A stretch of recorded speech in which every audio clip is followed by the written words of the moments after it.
Hello, and welcome to the Secret of Samadhi channel.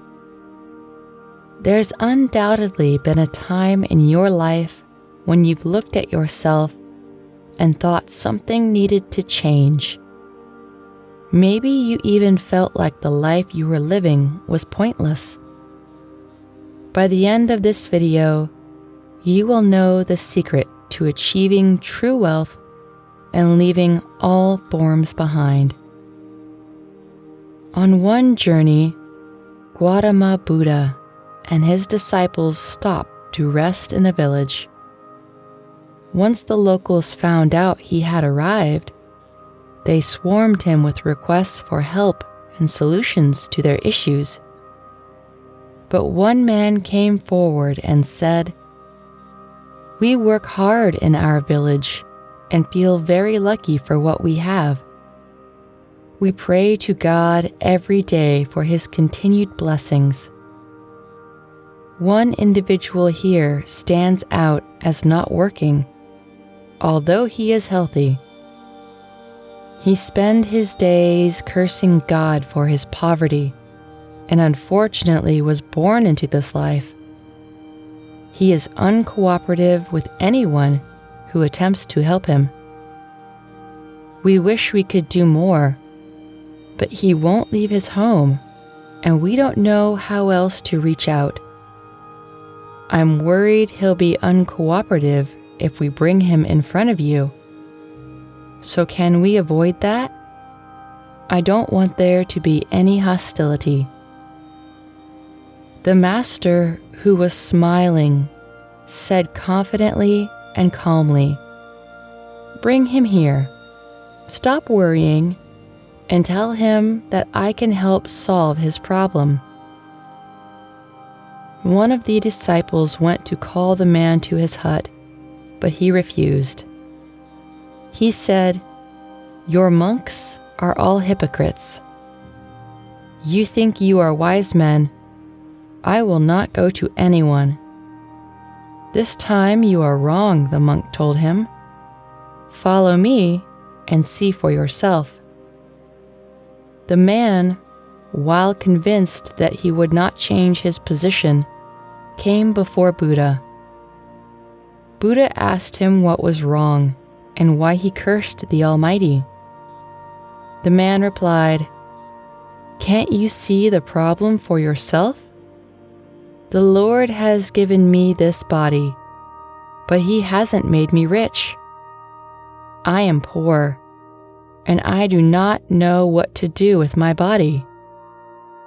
I consider all monks false and hypocritical. But if you can make me a rich man, then I will do whatever you ask."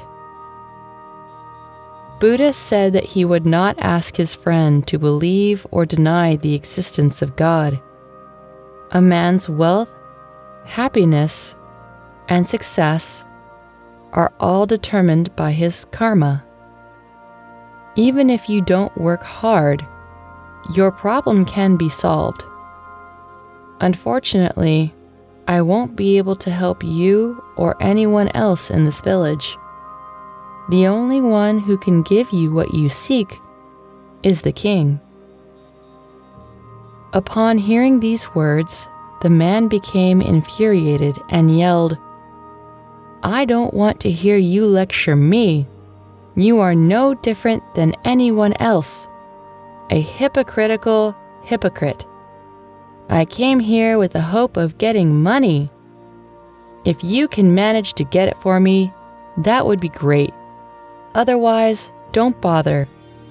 The man refused to understand his parable. So Buddha retorted, "I am sorry, but I cannot give you money because I do not have any. However, I know of a king who would be willing to give you a large sum of money for your eyes, because he has a son who is blind." The man was furious now. "What are you talking about? Should I give my eyes for money?" he said. "I will never give them to anyone. no matter how much money they offer me."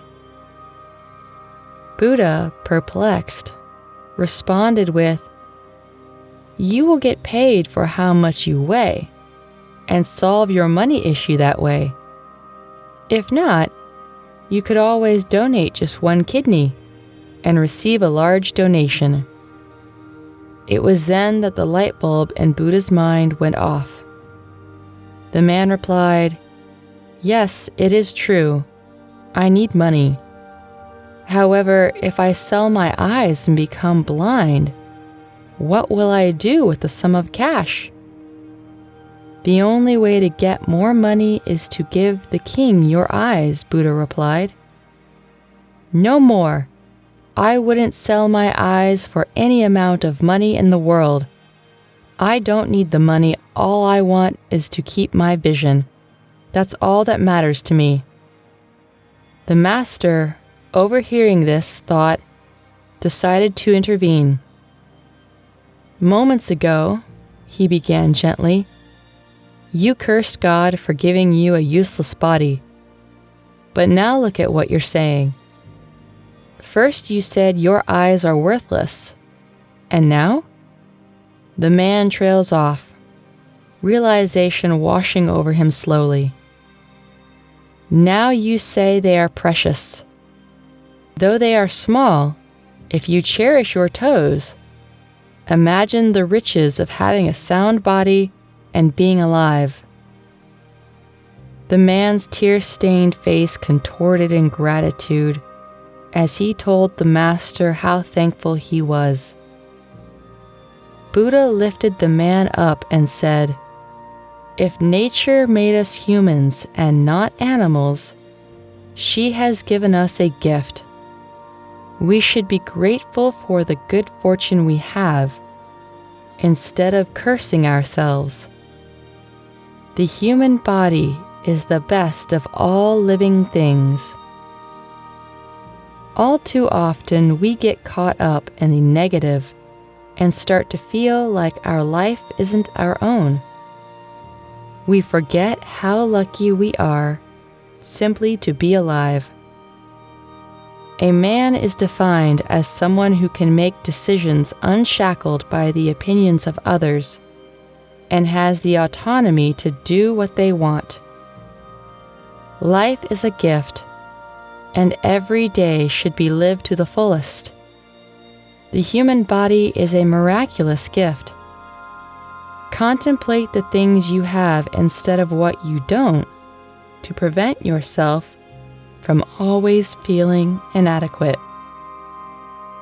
Now that you know the secret to happiness, tell us what you're grateful for in life and what riches you already have. Make sure you're subscribed to the channel so you don't miss out on any more great lessons. See you soon. Buddha blesses you.